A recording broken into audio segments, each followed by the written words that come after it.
Olá pessoal, sejam bem-vindos a um novo vídeo aqui no canal. Hoje nós vamos falar novamente sobre um clássico, dessa vez um clássico da literatura russa. Então vamos conversar, vamos discutir sobre A Steppe, a história de uma viagem do Chekhov.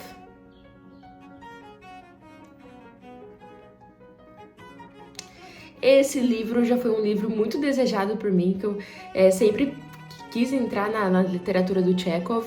Eu já comprei ele há algum tempo, pessoal, foi no ano passado, se eu não me engano, e ele estava aqui na minha estante, e nesse mês agora de maio, eu decidi iniciar essa leitura e não me arrependi nadinha.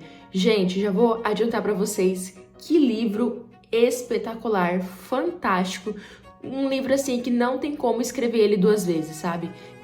Perfeito, já vou adiantar para vocês aí a minha opinião. Muito maravilhoso mesmo, gostei demais disso aqui. Assim, não mudaria nada. Muito, muito bonito mesmo. Vamos então começar a história, né? O que se fala, essa questão, né, da steppe. Vou começar explicando para vocês o que é a steppe.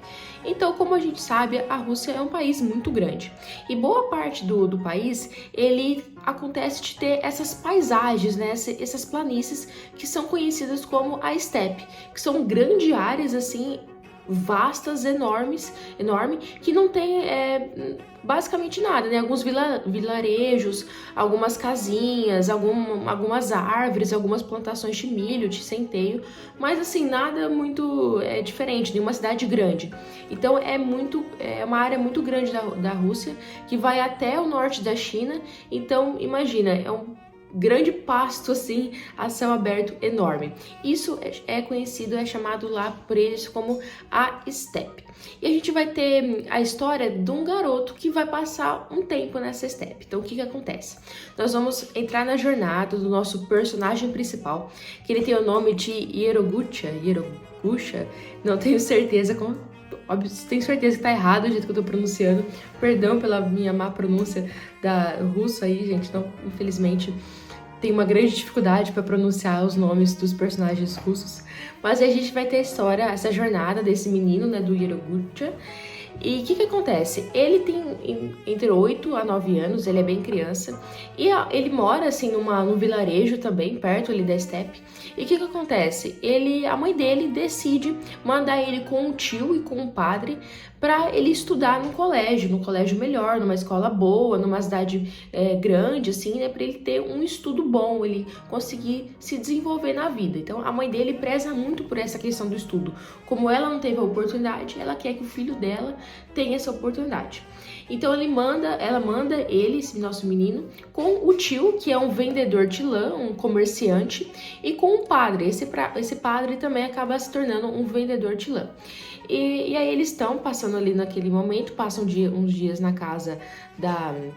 O tio, né, passa uns dias na casa da irmã e ela coloca o menino pra ir junto com ele. Então esse menino embarca ele mais 3 pessoas, o carroceiro, o padre e o tio.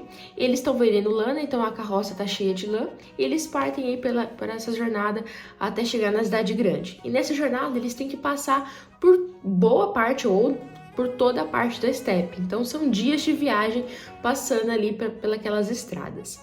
E assim, gente, pode parecer uma história banal, mas afinal de contas, esse livro, ele é basicamente, como dá o título, a história de uma viagem. Não tem assim nada demais, não tem nenhum acontecimento espetacular, algum plot twist ou alguma reviravolta. Não, é apenas a história de uma viagem, a história desse menino que tá se descobrindo, que tá amadurecendo. Então a gente passa, a gente faz essa viagem junto com o nosso personagem principal. Porque o Yerogutcha, no começo, ele tá muito triste, porque ele é apegado à mãe, né? Ele é uma criança, ele nunca viveu longe de casa, e aí a vida dele muda completamente, porque ele vai ter que passar agora a sua vida longe da mãe, e ele é muito jovem. Então, o começo da trajetória, o começo da viagem, ele tá extremamente triste, ele chora muito, ele tá muito chateado com tudo que tá acontecendo.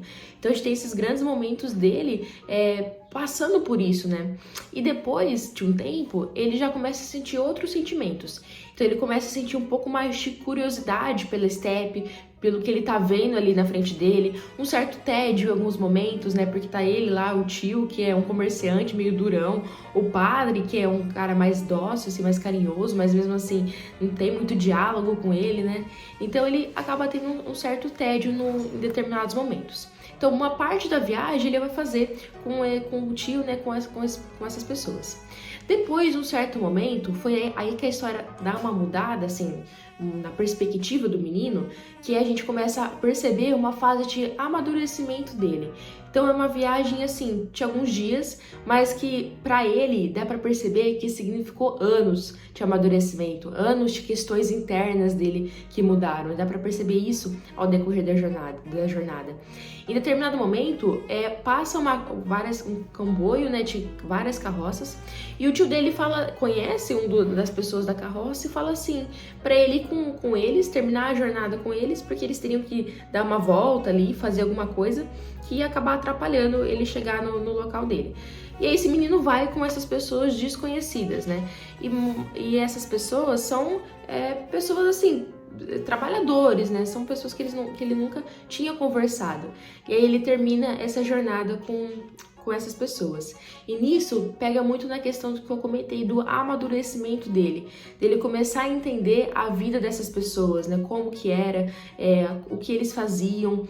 Cada um tinha características distintas, né? O que ele fica mais perto, que é um senhor, chama Pantelai, ele é um senhor de idade já, que foi a vida inteira escravo, né? Servo, assim.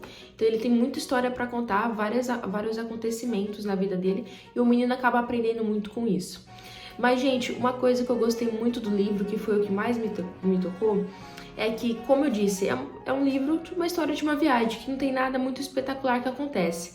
Mas, assim, tem certos momentos, tem certas coisas que vão se passando na jornada que te marca muito, sabe? Por exemplo, tem hora que eles param, né, na Steppe, e eles fazem uma fogueira e sentam em roda e começam a contar histórias. E são histórias, na maioria das vezes, todas inventadas, né?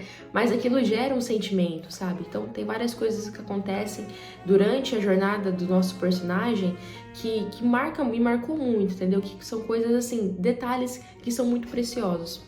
E tem uma outra questão do livro, que quando eu terminei ele, eu parei para pensar. E eu acho que esse livro é, acima de tudo, sobre solidão. Gente, não é um livro alegre, assim, nada de triste acontece, mas dá pra perceber que não é um livro alegre. Que todo mundo na história sente um pouco de melancolia. E uma melancolia, muitas vezes, muito profunda. Não só o nosso personagem, mas também todos os personagens ali em volta, sabe? Então eu sinto que esse livro é, acima de tudo, sobre solidão, sobre memórias, sobre lembranças do passado, sobre uma nostalgia ao decorrer das páginas que dá pra gente perceber, entendeu?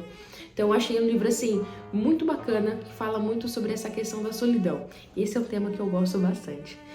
Outra coisa, que é um livro super curtinho, tem 130 páginas por aí. Foi o primeiro romance do Chekhov. Antes ele tinha só escrito contos. Então foi a primeira tentativa dele de fazer um romance, né, que surgiu a Steppe. Ele teve muita dificuldade para sair com esse livro, né? Ele tinha muitas incertezas em relação a escrever um romance, só que foi assim, espetacular, sem comentários. Deveria ter feito muitos outros. Então é um livro bem curtinho, tem 130 páginas mais ou menos. Só que assim, acho que foi um dos livros que eu mais marquei frases, sabe? Um dos livros assim, que mais teve coisas pra eu marcar, que eu coloquei, sabe? Que eu risquei. Enfim, muita coisa mesmo. Então eu gostaria de terminar esse livro, pessoal, com um desses trechos que me marcaram muito, que eu achei assim, bem bonito mesmo, e eu acho que vocês vão gostar também. E aí eu deixo aqui pra vocês, e também a gente consegue comentar, né, ter mais uma noção do livro, né, em si, das frases que são ditas dele. Eu vou ler então pra vocês uma das frases que mais me marcaram aqui nesse livro, que diz assim: um passado maravilhoso e um presente ruim. Sobre o passado, todos, sem exceção, falavam com entusiasmo. Já sobre o presente, se espremiam quase com desprezo. O russo ama recordar, mas não ama viver. Gente, eu acho isso tão verdade, né? Dá pra sentir tanto sobre como quando você tem um presente que você não gosta muito, quando você tem um presente que não tá dando mais pra... você não tá gostando muito, a gente costuma a ver o nosso passado com olhos diferentes, como se nosso passado tivesse sido encantador, maravilhoso, né? E na maioria das vezes nem foi tanto assim, né? Mas a gente tem essa questão de romantizar um pouco o passado. Eu, pelo menos, acontece isso muito comigo. Eu achei essa frase, me marcou demais. Grifei ela aqui e vou guardar ela pra vida. Enfim, pessoal, espero que vocês tenham gostado desse vídeo. Recomendo demais a Step, é um livro, assim, fabuloso mesmo, espetacular. E se vocês tiverem a oportunidade de ler e quiser comentar aqui nos comentários, ou se vocês já leram, deixem aqui embaixo, tá bom? Muito obrigada e até o próximo vídeo.